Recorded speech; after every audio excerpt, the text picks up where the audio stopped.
Hi once again, and I'm Chitong, CEO and co-founder of Engage Rocket. And today, in this series, we have with us here the Chief People Officer or slash Mama Bear of GoBear, Miss Chanel Lim. GoBear is the leading financial supermarket here in Asia, and they're now in 6 markets: Hong Yep. Kong, Malaysia, Philippines, Singapore, Thailand, and Vietnam.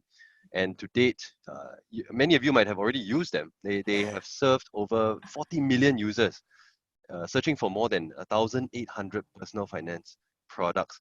So welcome, Chanel, to thank you so much for generously agreeing to share your insights in this time of stress and concern. And I know many of us will be here eagerly awaiting to hear what you guys are doing here at GoBear. Thank you. Thanks, Chitong. Pleasure to be here. Hope, first of all, hope all is safe and keeping well. Yourself as well, Chitong. You're right. We are GoBear. I'm Mama Bear. We have around 180 to 200 bears around the 6 markets itself. So you see those logos, that's us. Happy to be here. It is interesting times, and but I'm very positive that we'll get it over. Wonderful.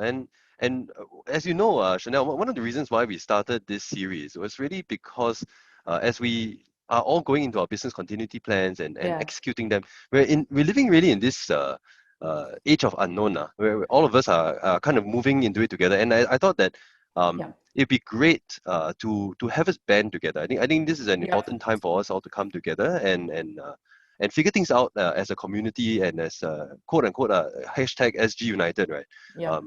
So actually, I mean, for you guys at GoBear across all the markets that you're in, how serious would you say that the situation is now for you and especially for GoBear's people operations?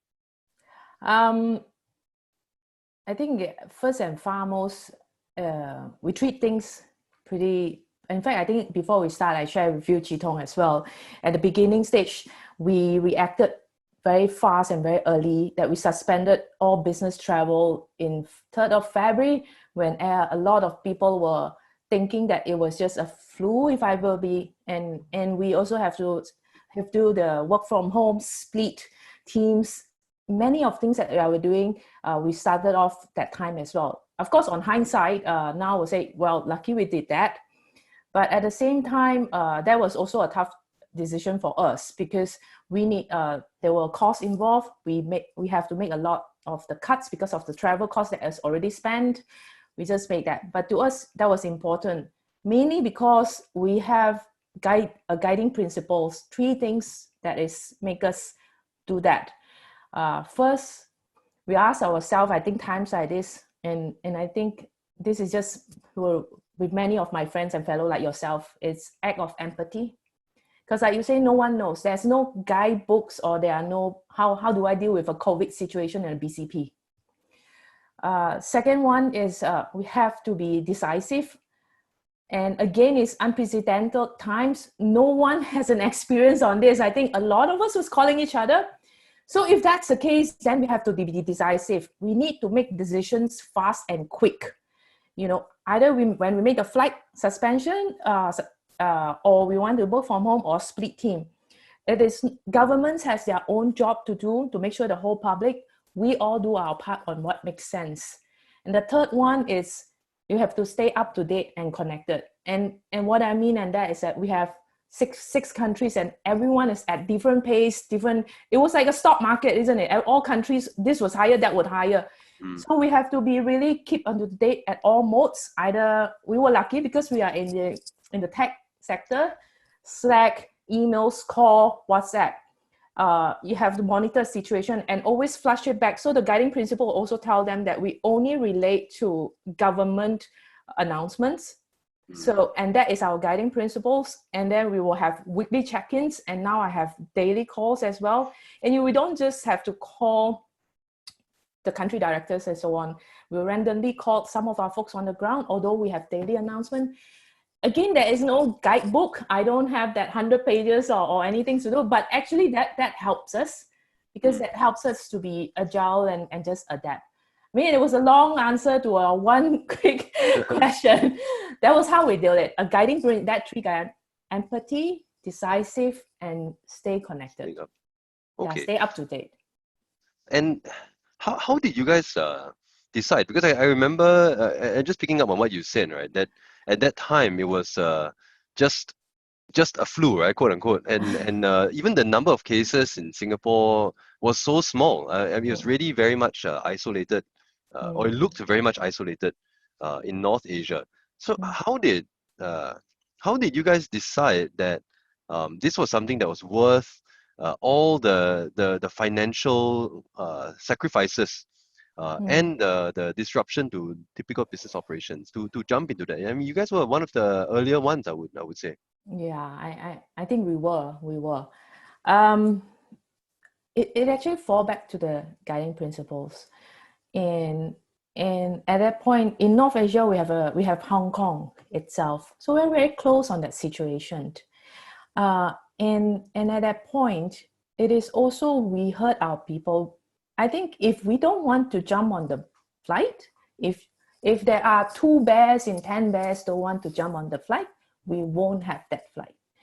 And we took it up together. Is it something just a noise or no? So that was it. And then we make a decisive, and then we just commit to it. And of course, that was blast to the entire region. Myself sent out, and we'll say we will continue to monitor. We didn't sign off and say that, oh, there you go. We sign off and say we will continue to monitor, and these are the website we will monitor: the WHO, the Singapore, where we now all goes into the MOH. So those are the website that we go to. And we also tell respective countries that our guiding principles and our reference point is your governments and schools. We take very much reaction from the schools. When Hong Kong stops the school, when the government servants have to work from home, to us it's enough said. So there was so you just have to, I think for us was not right or wrong, it's just which one we set. And that was set, and it applied to all countries. And you see Vietnam was at that point, I think there was some point the school was stopped. So that also empower our folks on the ground to make a decision, rather than they come back to us and say, Mama Bear, what do I do? It's like, Mama Bear, the school stops, I will do this and I will let you know. I say, well done, thank you, Spicy Bear, that's Thailand. So these are the things we do. We gotta have a bit of fun, by the way. Sorry, Chidong can't I help. love that. Yeah, I love that spicy bear. And I told you before, my team is Team Care Bears. Yeah. So and Wonderful. Singapore Bear. So I said Singapore is what? What bear? Team Malayan. So we have country. Uh, so Wonderful. And so did you guys have like kind of like stand like more like guiding principles across the whole group, and then each region had its own implementation and execution based on those guiding principles and based on the prevailing national government policies at that time? yeah, so it was very simple. Don't over imagine any long book of it. It is a purely a very fast pace, because you need to get to them fast. One email stating, this is what we're going to do. A, we will suspend all business, and then we will do work from home. Third, we will do split team. And then for that, we say this is applied in Singapore, and then these are the reference, and we will reach out to every country and say, this is the guiding principles, and the below has been launched out. Every country, there is the country director will do similar, but will let us know as well. Why do we do that? Because you don't want a Vietnam announcement complicate a Hong Kong announcement and complicate that. So that was even dispersing the information. We also be aware that says things that will affect all countries, it will come from myself or Big Bear or respective appropriate. But things that are countries, we will let countries go to. People on the ground need to go to someone. They can't just keep on waiting from our side as well. We have met. So that's how we do. Yes, there is a policy or guiding principle, but so that we enable them to do a decision, but at the same time, keep us connected to know that what they have launched. So all bears now are aware that who did they go to, what do they launch. They know business travel plan for entire region will only be uplift. At that point, we also make it clear, yes, when it was still a flu time, we also mentioned that there can be review case by case, but it was very, very stringent. Basically, the final sign-off have to be the CEO. That's as far. And it's those people really need to think twice. They do it. And you mentioned that there was an email, right? So we've been encountering this a lot where there's always the business continuity plan, which is very operational, like procedural, like we're going to split teams, we're going to have and then like have people work from home and things like that. But then especially as Mama Bear, right?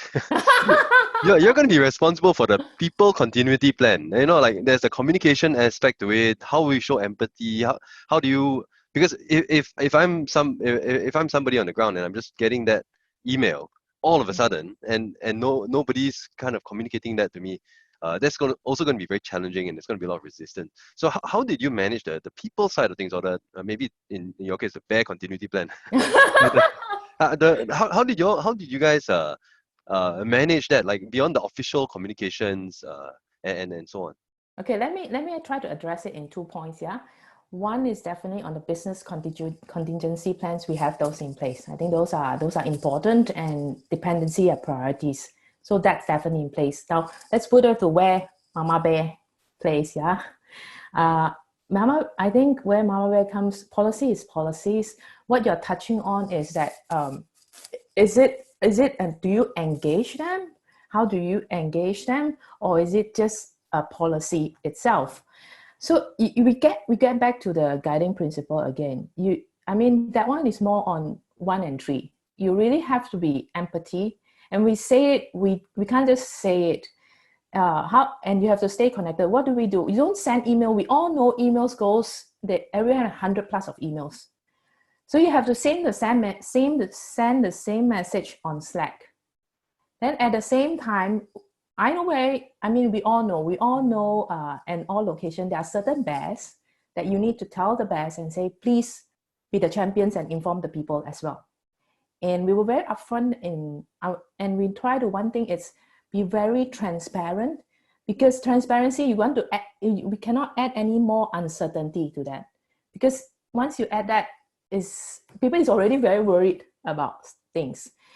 We also have open door policies, so people can come over. I can tell you that weekends or days and night, people will just Slack me, and they are very used to it now. I'm very grateful to tell me what are the situation, and I will share much of the situation. I think we need to be very open about, say that we can't solve the world problem, but we do all we can, and we tell them what situation we are. For example, Vietnam will say at a certain point there was 70. Without knowing another countries, what were the number? I think sharing that helps, and what we are doing for other countries. So are we there? Yeah, I think we can still always do more. A lot of touch points, a lot of pulse checks, just a lot. The sky is the limit, but at the same time, I also ask the Team Care Bears to take care of themselves. We have to ask, if I'm down, I don't think I will be any good to my own people. So we have to have that mindset. I asked the Singapore bears, the Malayan bears to also share with the spicy bears, the Viet bears, what was the good practice, similar as you, why you are setting up this, so that we have all this. I think just now I mentioned before we start, I also mentioned just today, we launched our own intranet. It was just a few days, Team Get Bears came out with an idea and say, why don't we just have a centralized location? And we did. It was more on whether it's not something that is totally new. It's just very basic. Where do you get information so that it's not fake? What do you do if you work from home? I know it's driving all people crazy. You told me someone was 6 weeks. I'm experiencing 2 weeks now. What do you do to have sanity? Can you keep exercise? And just fun. And people was very positive. I think my Slack now is pumping up as well. They want to give example. So we also have those that keeping engaged. I think people worried the isolation. It's quite fearful. Although I have to say, compared to many fellow in other industry, we are fortunate. We are fortunate because we are used to it. We are agile. but there are other fellows who are even harder. I hope they will ride on the wave together with us, and we can share more how it works. So actually, with regard to that, I mean, you've been working from home for 2 weeks now. Right? It's Yeah, I think so. how have you found like, do you have any tips on things like remote communications? I mean, in terms of how people deal with emotions, how people take like just text-only communication. How do you make sure that you stay sane, right? With like going to work and video calls. What do you have any tips around that for other companies? Um, just a couple of I mean, maybe just 2, 3 that we do. I mean, in my team and in the organization wide. Uh, First, organization wide, making sure that our people have accessibility. You enable them. We don't ask them just work from home. We work from home. We make sure they have the tools. If they don't have the tools, it's no point. At least have the laptop. Can they do cam? Do they have those? Second, I think I'm experienced what you experience as well. There will be people walking around behind, and we get used to it. We get used to it. As in, I have my son running around, and I have my same as well. It happens everywhere. I think we have to have that thought that that's the new norm itself. So just have that. But third one, I think, is that we have to start, and that one must be sustainable.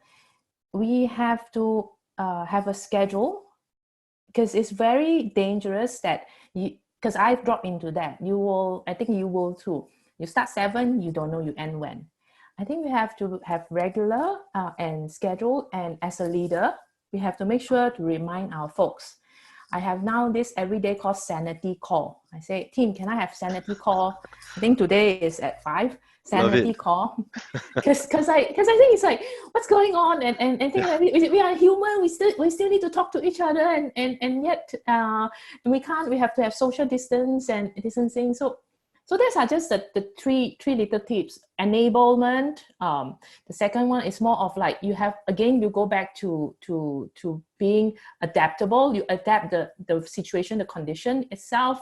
And the third one is more of just making sure you have the schedule, very basic stuff. Yeah. Make sure you have the time to rest, the time to eat, and the time to have sanity. That's all. No fancy. I love that this sanity call is I'm gonna implement this. What do you do? What do you do with this sanity call? It's like everyone in the team gets together and chats. How do you what goes into a sanity call? Simple. The first one, what we do is normally, because we have different locations, but even same location we do, how is everyone doing? What's the conditions there? And especially cross country, it helps. It helps each other to understand what's the situation, and it helps the anxiety. So that's typically how we kick it off. And then we will say, okay, it's going to be just 15 minutes. Anyone wants to say any dying business related? And typically as myself, I normally call the call for non-business related. I just wanted to check in. And then I will be always able to crack something funny because the ways of the other day was I was calling someone I told you from the airport because we suspend. And that day when there was a lockdown, I called someone back from Malaysia. So it's serious, but at the same time, just share. It's transparent. So these are the things that we do, but always kick it off. And then we close it off and say, we'll get through. And we are. I am very confident, but the main is together. It's just together. Assuring everyone, this is not uncommon to feel this way because no one knows what to do. No one. And actually, that's a good point because you touched on it earlier, right? As a leader, there are certain things that we need to do in this crisis because everyone looks to you as if you have all the answers. Yeah. And what is one thing that you would suggest that other leaders in other businesses think about as they navigate this situation? I think, I won't go into the guiding principles where I share. That was more on the PCP. I think I'm very positive. So I think one thing is that we be ready, be agile. It's while we navigate, we need to be ready when it's open up. So, because this is going to be case, we will recover. But once we recover, so when we plan this, it's not now. Yes, it's now. and it's actually 4 steps, right? So what's now, then it affect our decision doing whatever decision we do now. It's not just to overcome the current, it's that it's going to live up. And for those who are prepared, we will survive and we will stay strong. Actually, that's a good point, right? So we should be always thinking about the survival, but also about the exit strategy, right? So at the Yes. end, how do we make sure that our people are strong through this crisis, and then that we are positioning the business for solid recovery lah, when the rest of the economy picks up. Because this kind of time is always bring people closer if you get through it together. Yeah. That makes a lot of sense. And okay, so last question. This one a little bit of Choi, touch wood. Okay. What happens? So in your mind, if this situation were to last for 3 years, which some projections have said that it might, how do you think that the workplace will change?